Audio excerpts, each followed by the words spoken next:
сайн бацхан миний Монголын илгэнэгт ёо хайртайхан дүүс минь Бурхны агуу суудгүй Баярбаатар Иран улс руу Израиль, Америк улсууд дайрсантай холбогдуулан мэдээлэл гаргах гэж байна гэл. Манайхан ч тэгээд хэрэг мэдхгүй байжж гэр хаа байсан тэр Иран, Израиль, Америкийн хэрэгт бошоод ирээд нэр. Яана та нар том хүмүүс шүү. Харахгүй бас нэг үе дэлхийг захирж авсан хүмүүс шүү нэрээ тийм ээ. Хоногийн хоолойгоо датаны мөнгөө алгарч ичл тэр хаа байсан. Иран, Израиль, Америкийн дэнд хошоод ирэл тэгээ бас болж өгөөл Ираныг ялуулчих санаатай. Бас хүн чанартай хардсан шүү миний хардсан ч. За яхаа би бас тайдтай бас нэг жоохон мэдлэг олгох зорилгоор энэ дайныг нэг жоохон тайлбарлая заяа. Нэрээ марцснаас шүнэ минь. За энэ даа юунаас болж гарч ийн вэ? Гэдгийг углуургнаас нь сайхан тайлбарлана. Тэгэхгүй бол та хэд юм ойлгохгүй гараад л та. Нэг бүрчлэн тайлбарлахгүй бол үнэн хэцүү хүмүүс шүү дээ. Нэг бүрчлэн тайлбарлаад тахтлаа ойлгохгүй нэргүй энэ сайн хүмүүс шүү. Яа бай. За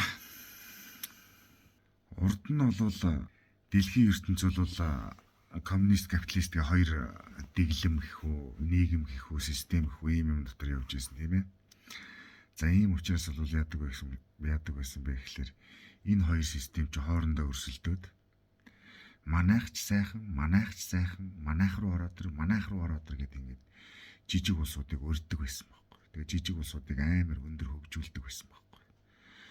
Одоо тэрний тод жишээ бол манай энэ Солонгос улс байна тийм ээ гих мэдчлэн. Манай системд л ороод ирэх юм бол хөгжин тэднийх бол муухай гэдэг ингээд хоорондоо өрсөлдөөд ингээд жижиг улсуудыг ингээд айгүй их торддог байсан байхгүй хөөж юм бол. Тэрний ач уянгаар энэ жижиг улсууд ч хөөх юм нэг 70 жил ч юм уу 50 жил ч юм уу их сайхан байлаа шүү дээ тийм ээ. Монголоос өсвөлээд хөдсөн дээлтэй явж исэн чи юу одоо хөлөг онгоцтой болоод явж штэ тийм үстэ. За манай солонгосууд гэдэг бас нэг хідэн нөхдүүд тийм ээ. Намган дотор бодоод цацаад тууж авсан нөхдүүд чи юу амар гар утсан үлдвэрлээ дэлхийд гараад бужигнуулж штэ тийм үстэ Сингапур. За тэгэл Дубай юу ч хийдэг тэгэл хар мянган улсууд жижиг улсууд ч одоо ингээл гоё байлаа штэ нэг хэсэг. За тэгээ байжсэн чи нөгөө өрсөлдөжсэн хоёр системийн нэг нь нураад онцсон. Оросууд маань нураад онцсон чи хастаа борцсон. Тэгээ нэг систем рүү эдгээр чи орчиж байгаа байхгүй юу. За ингээд нэг систем рүү орчоод нэг хэсэг сая явлаа. Дэлхий дээр Америк нэлээд дангалцлаа. За араас нь бол одоо хятад Орос болон бас бус улсууд бол одоо ингээ бас Америктай өрсөлдөж гарч ирж байна. Ингээд өрсөлдөөд гарч ирээд явж байгаа тийм том улсууд ч хоорондоо өрсөлдөөд тийм ээ. Үз тарж явж байгаад эргээд нэг харсан чинь энэ жижиг улсууд гээд нэг хэд нөхдүүд чинь бүр дааварцсан даам гарчжээ хөө. Юу яасны чинь Араб, юу яасны чинь Ирак, юу яасны чинь Лив, яасны чинь Сир. Энэ муу Европын нэг жижиг мэжиг нэг хэрэгтэй хэрэггүй улсууд тийм ээ. Эдгээр чинь бүр хамраас өгцөн байх шүү. Тийм ээ. Урд нь л яг ингээд нэг хоёр систем өрсөлдөж исэн болохоор найр тавьж исэн тийм ээ. Тордож исэн. Тэгээ нүүби хурал мурал дээр чи бас нэг санал манал авахын тулд бас надад цантай байсан тийм ээ. Харагдаж исэн. Тэгээ одоо дэлхийн нэгэнд нэг системд орцсон. Энэ хэд чи өрсөлдөд урагшаага явж эргээ харсан чи ард нөгөө нэг хитэн дэлж гисэн манграц нараа араас нь чулуун муулуу шидээл дунтар өмөрө гаргаал их давраад шүү. Тэгэл энэ ах нар ч эргэж хараад сурвалж эхэлж байгаа байхгүй эхнээсээ. Энэ одоо Украин хий юм бэ? Юу вэ чи одоо? Тийм ээ? Сир одоо хинбэ? Иран, Ирак, Лив одоо хинбэ? Тийм ээ? Швед, Мэвэд одоо энэ Европын нэг хэдэн жижигхэн улсууд одоо юу вэ? Гренланд гэдэг мангар том газар авцсан. Яасан дураараа муур манай цагтаахыг хилдэг гоё үг байгаа шүү дээ. Харагдчихгүй юу? Тэгээ эднэр чинь эргэж хараад тийм ээ? Энэ мөн хэдэн жижиг улсуудыг сургаад өгье гэдэг ингээд явж байгаа юм шүү. Тавчгандаа бол. За бас нэг өөрөөр ингээд тайлбарлах юм бол Америкийг бол нэг арслан гэж бодчих заяа. Арслангийн том толгойлогч сүргээ эзэн Европын улсуудыг бол нөгөө эрслэнгүүд нэгэ ойлгож байгаа. Оросыг бол нэг баавгайг ойлгож байгаа. За тэгээ бусад улсуудыг нэг чон мон хэрс мэрс үнэг мүнэг гэж ойлгож байгаа. Заяа. Урд нь бол яг ингээд нэг хоёр бүс нутгийг ингээд нэг хоёр талд нь хуваага авцсан тийм ээ. Оросууд бол одоо манай нутагт баавгаанууд бол манай нутагт ороод ирэх юм бол бид нар та нарыг маш бага барьж идсэн юмудаа хэдүүлээ сайхан хувааж идэх аль гуйгаал тийм ээ. Америкууд нь бол одоо бас арслангийн сүрэг тийм ээ. Манай дотор ороод ир бид нар бол найдвартай хамгаалан та нараас цөөхнийг барьж идэх гэл өрдөг байсан гэдэг төсөөлөе заяа. Гэсэн чи яасан бэ гэхээр энэ Орос Америк гэдэг чинь дундуураа нэг хил татсан байсныгаа болоод нийлээд нэг газартай болцсон гэж төсөөлчих заяа. Тэгээ нийлээд нэг дундуураа хил хязгааргүй болцсон чинь яаж ийнэ вэ гэхээр нэг хэсэг яг ингээд Америкийн толгойлоо явж исэн гэж төсөөлье. Америкийн тийм ээ арслангийн сүрэг тэр газар нутгаа захираа явж исэн гэж төсөөлье тийм ээ. Европчуудтайгаа нийлээд. Тэгээ байжсэн чинь яг нь 30-аад жил ингээ яваад байж байгаад эргээ харсан чинь гүй энэ одоо яахаараа энэ бид нэр арслангийн сүрэг гэж энэ мөн хөгийн чонын сүрэгтэй энэ мөн үнэг хэрс дорог морог гэсэн хачаач юмнуудтай хоолоо хувачих юм шаардлагатай. Үгүй юм шүү дээ. Энэ хулгайчуудыг ер нь бүгдийг алж ядаж байранд нь тавьчаад өөрсдөө ер нь энэ хоол ундаа дангаараа идүүл яасан гэсэн бодол толгойд нь орж ирж байгаа байхгүй. Цаана бол. Тэгээ ингээд энэ жижигхэн үнэг хэрс чоннуудыг бүгдийг болгож байгаа гэж ойлгоцгаая. Яса тэнэг хүн ойлгохоор үг нь яриад байгаа үз. Тэгээд тагтлаа ойлгохгүй хүмүүс мянга байх шүү дээ. Ойлгосноо? Хоёр янзаар гоё тайлбарлалаа шүү дээ. За. Ийм юм болж байгаа юм шүү. Тэгээ ерөнхийд нь ярьсан 7 минут ярьсан юм а дүгнэж хэлэхэд дэлхийн дэг журам өөрчлөгдөж байна.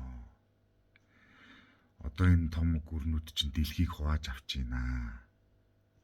Хууч одоо нэг 1500 600 700 оны үед энэ Африк, Зүүн Аз, за энэ Латин Америк, Хойд Америк гэдрийг ингээд энэ Европын орнууд чинь хувааж авсан шүү дээ, тий. Яг л тэр үйл явц чи одоо эргээд болж байгаа гэсэн үг шүү. Тэгээ энэ дэлхийн том улсууд чинь, гүрнүүд чинь дэлхийг ингээд дахиж хувааж авж байна. Түүх давтагддаг гэж бид нэр ярьдаг тийм ээ. Яг тэр түүх чинь эргээд давтагдж байна. За тэгээд энэ дэлхийг хувааж авах өрсөлдөөнд бол одоо Америк, Орос, Хятад гэсэн энэ том гүрнүүд бол шууд орж ирж байна. За өөр Бразил, Энэтхэг, Герман, Англи, Франц гэсэн улсууд бол одоо энэ шуурганд өртчихгүй хүн шиг яаж ам гарах уу гэдэг дээр үзэж байна. За тэгэл тэрнээс доош бус улсууд бол тэгэл энэ дээр байгаа энэ хэдийн л өмч болж хувирж байна. Дэлхий дээр бол одоо ингээд нэг 4-5 улс үлдээл бусд нь тэгээд одоо ингээд Ариат мууж аймаг сундууд нь болох гэж байгаа шиг байна. Ер нь яваанда яг нэг 40-50 жилийн дараа эргээд харахад л миний энэ ярьж исэн юм зүгээр баг гэж би хэлсэн байна. Дааш та хэд ойлгохгүй л дээ эргүү малнаад. За тэгээд энэ бол одоо тэгээд Монголд ямар ашигтай вэ, гайтай вэ гэдэг асуудал гарч ирнэ. Тэгээ ойрын үед бол яг тэ Монголд нэг онцгой хамаарлаа байхгүй шүү дээ. Бид нар чинь дэлхийн хөдөө амьдарч байгаа хүмүүс шүү дээ. Бид нар ч одоо энэ Монгол дотор нэгнийгээ хөдөөний орк гэдэг байгаа боловч яг яс юм дээр бол бид нар чинь дэлхийн оркууд шүү дээ. Дэлхийн хөдөө амьдарч байгаа. Тэгээ энэ Орос Хятад тэгээд хоёр улс хаацсан болохоор тэгээд Орос Хятад хоёр чинь бас манай Монголыг буцаацалтай байж байгаа юм болохоор тэгээд одоохондоо бол Монголд нэг хайгаадах шаардлага бол байхгүй. Тэгвэл яваандаа бол тэгээ би ч айлдын гот хэлээд байгаа шүү дээ. Монгол бол хайштай л Хятадын харьяанд орно тэр бол ойлгомжтой. Тэгээд ойрын үед бол яг үгүй Монголд нэг жоохон бензиний үн нэмэгдэн гадаадын хөрөнгө оруулалт бүр байхгүй болно. За тэгтээ Монголд ч одоо нэг сүртэй гадаадын хөрөнгө оруулалт гэж байгаа шүү дээ. Хятад руу нэг жоохон нүрсээ гаргаж байгаа юм чинь тэгээд тэрнийгээ гаргаал тэгэл амин зуугаал. Яг уу тэгээд ядарсан ардуудын амьдрал нэг жоохон хүндрэх шиг байна. Тэгсгийгээл яг тэгээд гэц цатгалан мөрөгтөн гэдэг шиг тэгсгийгээл тэгэл амьдрах хаах. Яг мэдээж эрэг Ираныг Америкууд авчих юм бол хятадын эдийн засгт бол мэдээж эрэг нэлээд хөргөн зохилт болно. За тэгээд энэ дэлхийд даяараа дайн саман болчихж байгаа юм чинь бас дэлхийд хамарсан хямрал болно. Их бага хэмжээний гэхээс биш тодорхой хэмжээний хямрал болох нь тодорхой. За мэдээж хэрэг хямрал бол яг хүмүүс шиний модалдаж авахгүй хуучин маал аргалж хэрэглэхийг бодно. Хуучин маал аргалж хэрэглэлээ дунгууд чи яг хятадын бараа таваар дэлхийд даяар зарагдахгүй л гэсэн үг шүү дээ. Хятадын бараа таваар зарагдахгүй болохоор яг гадаадаас одоо энэ түүхийд хятад авах нь багасна гэсэн үг. Тэгэхээр манай монголч яадаг вүлээ? Хятад руу нэг жоохон түүхийд гаргаж амьдарч байгаа хүмүүс шүү дээ бид нар. Тэгэхээр бидний амьдралд нөлөөтэй л гэсэн үг. Нэг талдаа. Нөгөө талдаа бол бас тэгэл эсрэгээрээ бас боломжууд гарч ирнэ л дээ. Ганг дэлхийн одоо ингээл дайн болж байгаа юм чинь буу зэвсэг хийгдэж таараа. Тэгэхээр гангийн үйлдвэрлэл нэмэгдэж таараа. Тэгэхээр ган боловсруулахын тулд нүүрс хэрэгтэй болно. Тэгэхээр Монголоос нүүрс авах. Тэгэхээр манай Монголд бол нэг тийм хоёр талтай нэг тийм өөрчлөгдөж байх юм байхгүй л гэж ойлгож байна.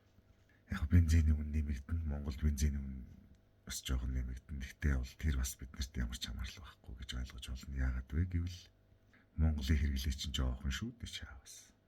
Ганц сая барайл нэмэргүй. За тиймэрхүү ах шивдээ. За төгсгөлд нь бол одоо Иран Америк хоёр байлдаад аль нь дийлэх вэ? Бараг Иран дийлчих юм шүү энэ гэдэг нэг гашин юмнууд энэ зургтын таймч мэдээний хүмүүс ч гэсэн тэгээ яриад тах юм. Америк гэдэг чи одоо ингээд UFC-гийн хүнд жингийн аврал гэсэн үг шүү дээ. Жон Джонс гэсэн үг заяа. Иран гэдэг чинь зүгээр нэг эмэгтэй хүн гэл ойлгочих заяа хоорондоо. Тэгээд тэр хоёр хоорондоо зодтолж ийн гэхээр тэгэл хөрх юм зайлвал мо Иранд байна хэцүү л байгаа бах та чаас. Эмэгтэй хүн эрэгтэй хүн тэгэл хөрх юм зайлвал тэгэл зодож дуусхыг хүлээн шүү дээ тийм үстэй. Хизээ зод дуустдаг юм байгаа. Тэр хүртэл тэгэл зодуулаад тэгэл бурхандаа залбираал байж ийн л гэсэн үг. Иран Америк хоёрын байлдаа бол тиймэрхүү юм болно. Тэгэл Америкуудын зорилго бол ойлгомжтой шүү дээ тийм үстэй. Левел болгоно гэсэн үг шүү дээ ер нь бол.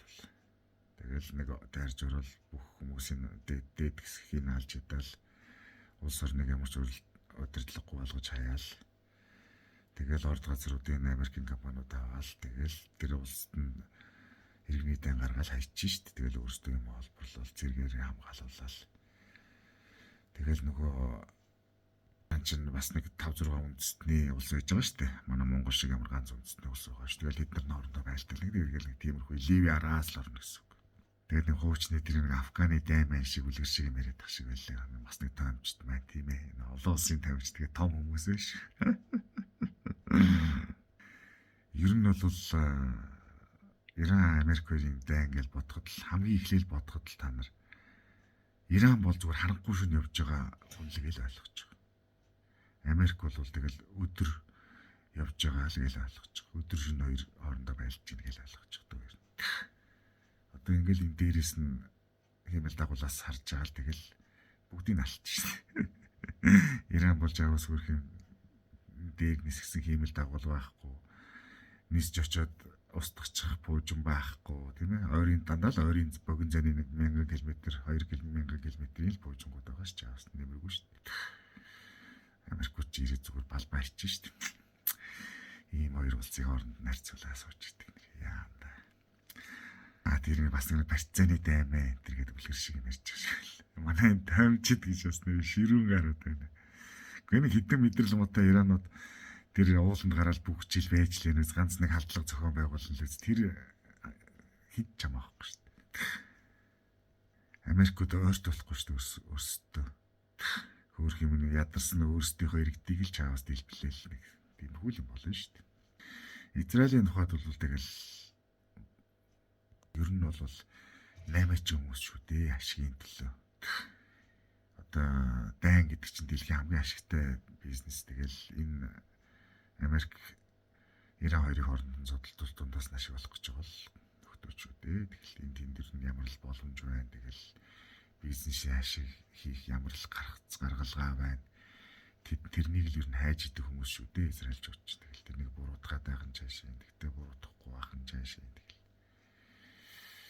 Тэгээ Израиль хүмүүсийн тухай зүгээр би ингээл ажиглаж яхад өөрсдөө маш их зовлон туулдаг тийм ээ, өөрийн газар нутаггүй байн хавчингаа дурхагддаг, доромжлуулдаг хүмүүс учраас тийм хайр инрэл гэж юм ер нь баг байдгүй, бусдыг өрөвдөх хайрлах гэсэн ойлголт ер нь байдгүй хүмүүс юм шиг байна лээ миний ажиглалтаар. Тэгэл ер нь л мөнгөтэй үжиж л бид нар энэ дэлхий дээр оршин тогтно гэдгийг ойлгоцсон. Тэгэл ерөөсөө мөнгөний төлөө юу ч хамаагүй хийж явдаг хүмүүс юм байна л гэж би израильчуудыг ойлгож байгаа шүү дээ. Бид нар бол одоо хүнийг өрөвдөн хайрлна тийм ээ, бас арайч ингэж болохгүй дээ. Тэднэрт бол тийм ойлголт байхгүй л дээ. Тэгээд тэд нар тэгтээ бас буруутгах арга байхгүй л дээ. Хин нэг хайрлах юм бол тэднийг хүн хайрлахгүй юм чинь. Мөнгөтэй үжиж л тэд нар ч амьд үлдэнэ гэсэн ойлголттой хүмүүс ч тэгээд аргагүй л дээ. За тэгээд тоомлох юм бол ийм байна. Цааш нь шеэрлээд өгөөрэй. Баярлалаа. Баяртай.